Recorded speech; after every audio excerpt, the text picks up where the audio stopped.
اللہ من الشیطان الرجیم بسم اللہ الرحمن الرحیم ان اللہ یدافع عن الذین آمنوا ان اللہ لا يحب کل خوان کفور۔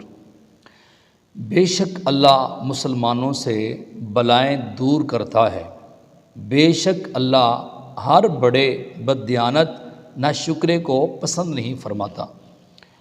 یہ آیت ہے پارہ نمبر 17 سورہ الحج کی آیت نمبر 38۔ اس کی تفسیر میں علامہ احمد ساوی رحمۃ اللہ علیہ فرماتے ہیں کہ اس آیت کے نزول کا سبب اگرچہ خاص ہے لیکن اعتبار الفاظ کے عموم کا ہے۔ اس لیے مسلمان اگرچہ بلاؤں اور مصیبتوں وغیرہ سے آزمائے جائیں تو بالآخر عزت، نصرت اور بڑی کامیابی مسلمانوں کے لیے ہے، اور یہ مصیبتیں ان کے گناہوں کا کفارہ اور درجات کی بلندی کا ذریعہ ہے۔ اگر وبائیں آ جائیں، مصیبتیں آ جائیں، جس طرح آج کل کرونا ہے یا اس کے علاوہ بیماریاں ہیں، ہم سب کے لیے دعا کرتے ہیں۔ پوری دنیا کے اندر جتنی بھی جانیں اس کے اندر مبتلا ہیں، خصوصاً مسلمان، اللہ رب العزت سب کو صحت تندرستی عطا فرمائے، اور اللہ رب العزت ہر مسلمان کو ہر بیماری سے محفوظ فرمائے۔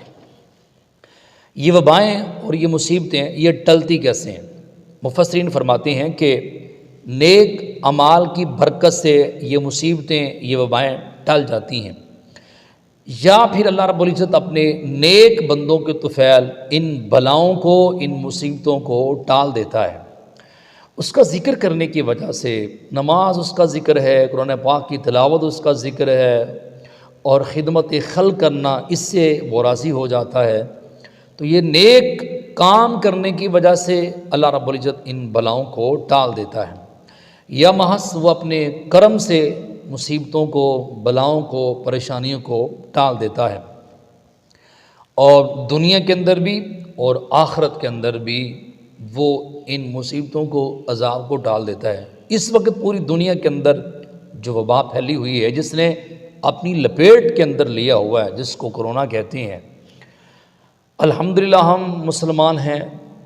اللہ رب العزت کی بارگاہ میں یہی دعا کرتے ہیں، اللہ رب العزت اپنا خاص کرم فرمائے، اپنا فضل فرمائے۔ جہاں اس کے نقصانات ہوئے وہاں پہ کچھ فائدے بھی ہوئے۔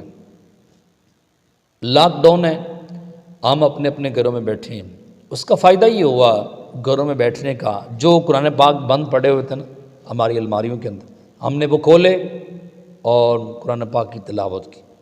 گھروں کے اندر جائے نماز پڑھی ہوئی تھی، وہ ہم نے وہ کھولی اور سجدے کیے۔ اور گھروں کے اندر جہاں پہ ہم شام کو جا کر سو جاتے تھے یا پھر ہم فلمیں ڈرامے دیکھتے تھے، تو وہاں پہ اللہ رب العزت کی بارگاہ میں صدائیں بلند کی۔ چھوٹے چھوٹے بچے چھتوں پہ کھڑے ہو کے، اپنے سینوں کے اندر بزرگ نوجوان کھڑے ہو کے، انہوں نے اللہ رب العزت کو پکارا، اللہ اکبر، اللہ اکبر، یا اللہ تو ہی بڑا ہے، ہمارے حال پہ رحم فرما، کرم فرما۔ اور اس کے بعد